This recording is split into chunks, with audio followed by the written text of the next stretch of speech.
What are the trickiest irregular plural nouns? Imagine trying to learn a new language and suddenly facing words that refuse to follow the usual rules. That's what makes irregular plural nouns so interesting and sometimes confusing. They don't just add an S or S at the end like most nouns. Instead, their spellings or sounds change in unexpected ways. Knowing these tricky words can help you write and speak more clearly. Most English nouns become plural by adding the letter S. For example, cat becomes cats and book becomes books. But irregular plurals don't follow this simple pattern. Some change vowels inside the word. Think of men turning into men or mouse changing to mice. These words come from Old English or other languages like Latin or Greek.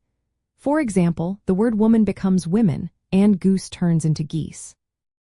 These vowel changes can be confusing because they don't look like regular plurals. Other irregular plurals add endings like n or ren. For example, child becomes children and ox becomes oxen. These are less common but still important to know. Then there are words ending in f or fe. Usually these change the f to v and add s. For example, leaf becomes leaves and wife turns into wives. But some words like roof or proof keep their ending and just add s, so roof becomes roofs.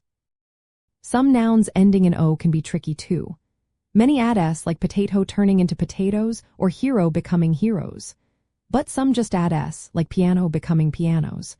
Words borrowed from Latin or Greek often keep their original plural forms. For instance, cactus becomes cacti and fungus turns into fungi.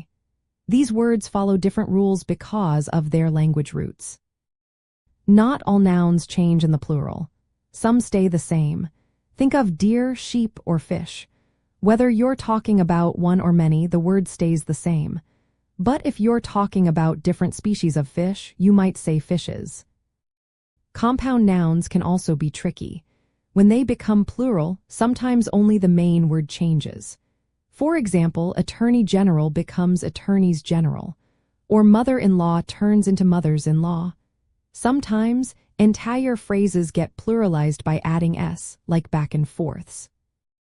Knowing these irregular plurals helps you use words correctly in sentences. For example, you might say, the children are playing, or the geese are swimming, or I saw many mice in the barn. Recognizing where these words come from, whether Old English, Latin, or Greek, can explain why their plurals look or sound different.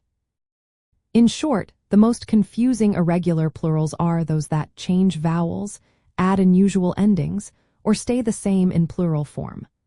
Learning their patterns and origins makes it easier to use them right every time.